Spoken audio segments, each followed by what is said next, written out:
My takeaway at the end of the game, being in overtime and getting the win, not pretty in a lot of areas.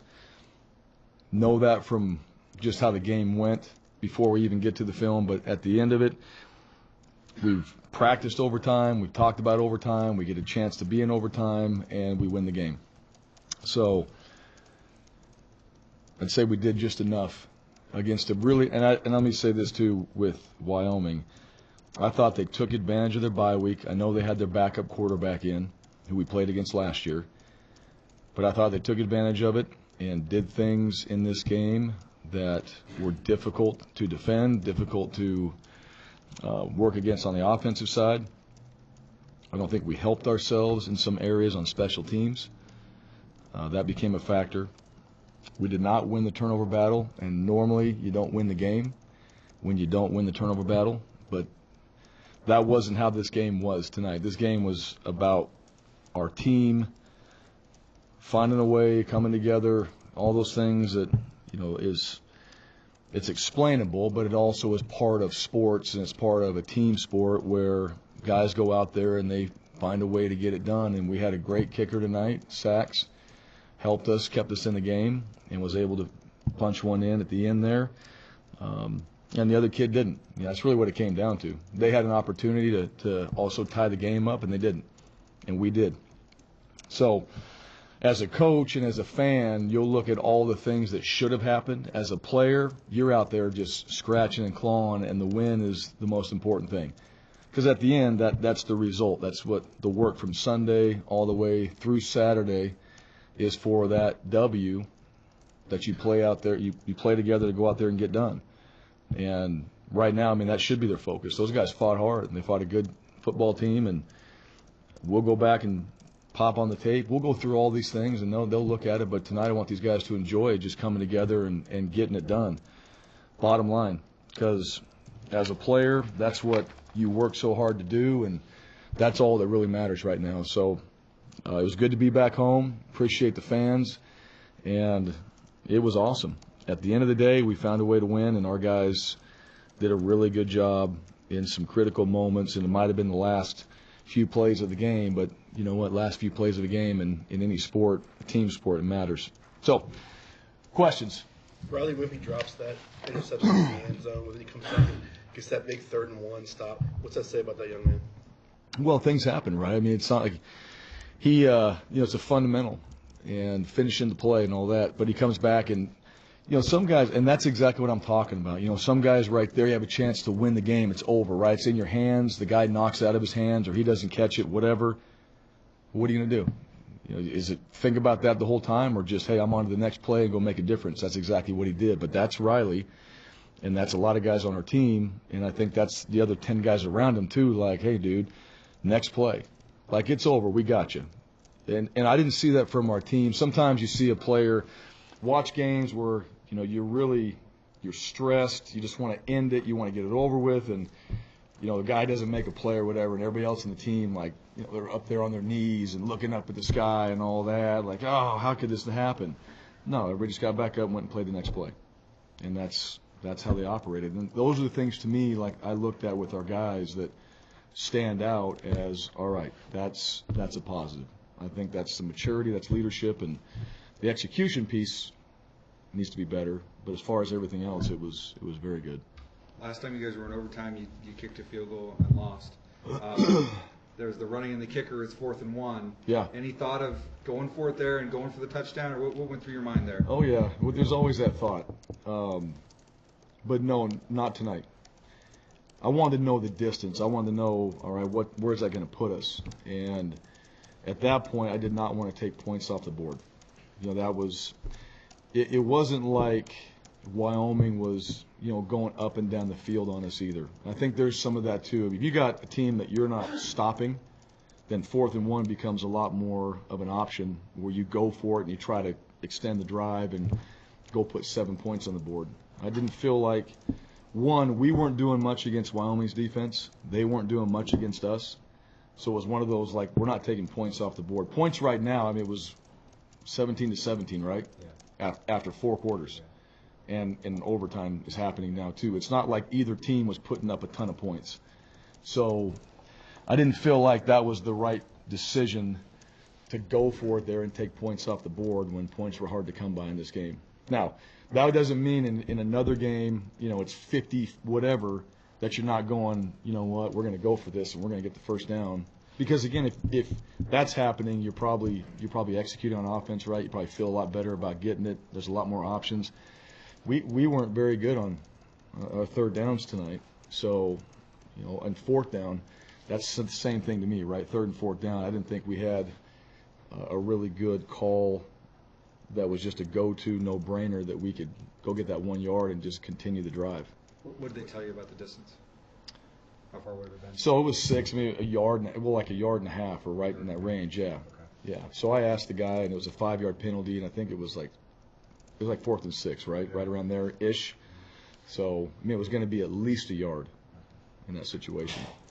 And with some of the spot, there were some things tonight where that just, I guess I wasn't feeling real confident that it was going to be, under a yard or it's going to be inches and all that. Coming into this season, your offensive line, veteran, maybe appeared to be a strength of the team. It's had some struggles this season, and even tonight it appeared that way. What has been your take on where those guys are at? Well, it's part of the season, or not part of the season, but just part of every week the opponents that we play. We do want to run it. We wanted to run it in this game, and I don't think we had 100 yards in this game. So, what was our yards per carry? 3.2. I think Wyoming had like 2.8 or something like that. Might have been their average, right? So 3.2 is not what we want. I'm not going to say that we beat their average. We wanted to run the ball better. They did a good job. I think they whooped us a few times up front. And it's not like, you go get 1 yard, 2 yards, all right, you get 0 yards. I'm talking about we got negative. We lost a fumble because we got whooped up front. So that's disappointing. And that's not the standard that we're trying to achieve, with those guys up front. So, and I know they feel the same way. I didn't think we won that battle tonight up front, and we need to be better. And we do have a veteran crew, and we should be better than that. And we should be able to make better adjustments as an offensive staff and better adjustments, as players too, and communicate that. But I put that back on, some of the things that, we did just play-wise. I think we could have done some things play selection-wise that would have helped our guys a little bit more. And, we didn't do that. So that's part of why the game was closer than it should have been, and we should be able to score more points than that. But tonight didn't happen, and at the end of the day, we got just enough. How long before the game did Chase know he was going to be starting tonight? He's been practicing all week and preparing all week. That's the thing about Chase. He's been ready. Been ready all week and getting himself geared up to go out there and practice, and he took the majority of the reps this week. So, and Chase is a tough dude. That guy's a tough dude. That guy has got my absolute respect, and I love that about him. I love his mentality. And you know what, tonight, the one there at the end, we threw the pick. That was one I called that play, and I thought where we were trying to get it, we needed to make a better adjustment on how we were running it. But we were trying to get at least on the other 40-yard line, inside that 40-yard line, so we could make that chance at kicking the ball. So he's out there trying to operate, the things we're asking him to do. And I appreciate that about him. So, and I thought he played well enough tonight to get the job done. What was the deal with Hank tonight?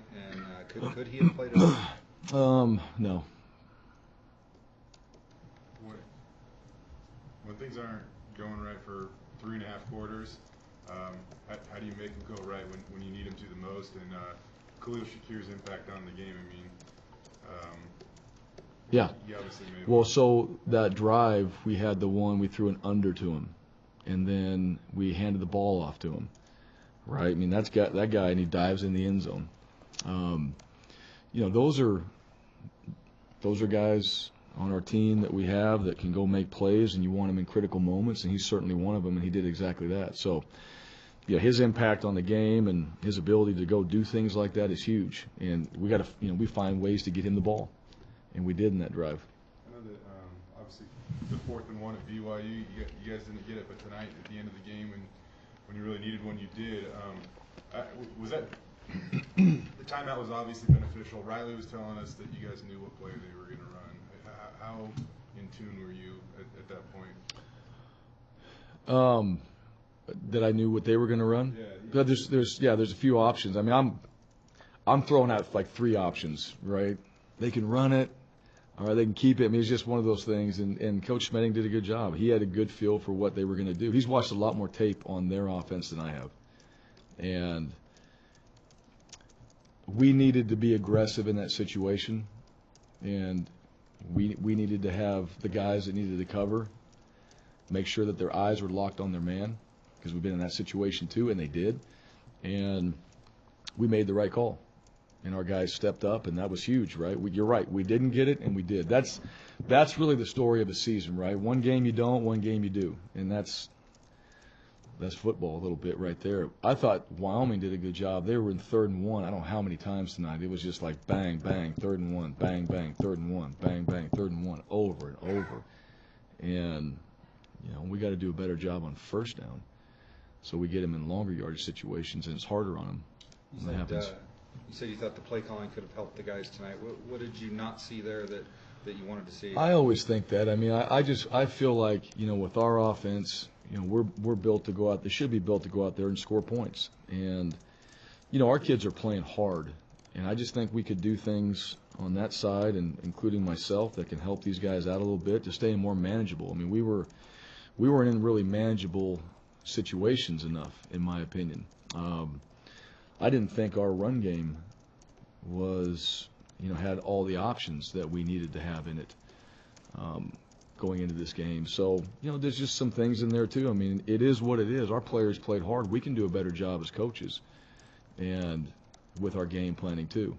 So, that's part of it. It's not just lack of execution. It's also, we have to have things in there that allow our players to be successful. We did in the pass game. But I think part of that, and we're talking about the O-line. I mean, we want to talk about a veteran O-line that's not executing to the level that we all think they should be executing to. Well, we got to help them out too.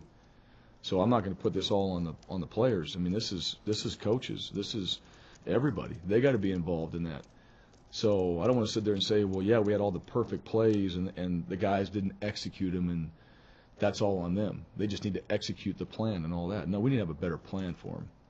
And then they need to go out there and execute. That's how you work together. So we're only putting up 20 points. It's on the players. That's on everybody on that side of the ball, because we should be putting up a lot more points than that. I mean, what do we have, 10 points at halftime? And so we scored 1 touchdown in a half? No, that's not good enough. What has it been like? You referencing that? I mean, coaching this team this season. I mean, you won 14-7 this season. So not good enough. But you guys still come out with wins. You still win, yeah. But there's the game within the game. There's the game within the game, and there's standards that you have, and you know what? We need to be better than that. So, yeah. I mean, there's some guys a win's a win, but there's also standards in how you play, and you know what? I'm not going to sit here and just put it all on the players. So, there needs to be – we need to do a better job of helping those guys and giving them opportunities to go out there and create. And we do it at times. We do it at times, and we're able to move the ball down the field, and then we don't do it. So it's a combination. It's not just on the players. It's everybody working together, and we all have to do it. You mentioned Eric at the beginning of this thing. He said that he felt like he needed a redemption from the BYU game. I mean, a lot happened after his missed kick, but he says he looks at the scoreboard and it was a 3-point game and he missed the kick. And he said he wanted to prove that was a just your thoughts on his ability to come through in the clutch. Well, I appreciate that about him. That's a great teammate, because when you do look up there, naturally, if it was 7 points, every offensive player would be going, that's on us, right? And, I mean, that's how you should feel. You should feel that way when there's a loss. All right, what could you have done better? That guy has been absolutely in my opinion, superb on his opportunities. I know we missed that one, but think about what he did tonight. Think about what he did. Go back to Florida State. I mean, it seems like last year, but go back to that. What, do you have 5 in that game? That kept us in the game. We did nothing. 5, and finally did something at that point. So, yeah, those guys, and Sachs in particular, he's played well, and the season's not over. He needs to continue to play well. He needs to go out there and make every kick. When we give him the right range, he should make every single one of them. And I believe he can. I believe he believes he could, to go out there and do that. So that's what I love about him. I like that guy. He's got that mindset to walk out there. Hey, got you. Let's go out there and do it. That's fun to be around. That's the kind of competitors you want to be around. So I've been very impressed with him. I'm glad we got him. I'm glad he's on this football team. He makes us better, and he showed tonight. And at the end of the game, that's kind of what it comes down to, right? We made it, they didn't. And it came down to special teams. It came down to the kickers, and he found a way to get it done. At the end of the first half, Wyoming was driving down the field to score.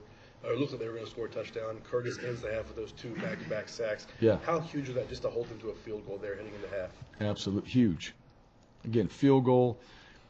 When there's going to be some type of movement on the offensive side, explosive play, and I can't remember exactly what happened, how they got down there, but those sacks are extremely important. Keeps them out of scoring a touchdown, the momentum, all those things, and that was a huge part of it. Again, look at the end of the score, right? You never know at those points in the game how it's all going to end, but then as you piece it all together when the game's over, you go back, that was critical, that wasn't, that was critical. Those type of things start to show up, and how big a sack turns out to be in that type of situation. You guys turn around and hit a field goal, obviously in overtime. We did what? You guys turn around in overtime and get the field goal. Yeah. Does your mentality right away be, all right, if they have a field goal attempt, I'm calling the timeout just before they're about to kick it to ice the kicker, or you kind of let that play out? No, I didn't think about it that far ahead. It was more of as they were getting, because you don't know on the field where they're at, and a little bit of it is too, are they scrambling? Sometimes maybe a team might send out their field goal unit late because they don't know what they want to do, and if they're scrambling, you don't always call the timeout, right? You just have to kind of feel that a little bit. But in this situation, and it wasn't really to ice it wasn't really about their team. It was about our team. Just making sure that we had our alignment right, we had a chance, because we were trying to block it. Yeah, we weren't really trying to ice him and just hope he missed it, because that you never know that's going to happen. You're trying to block it and create a play so he does miss it because of the block, and that was the primary reason why we called the timeout.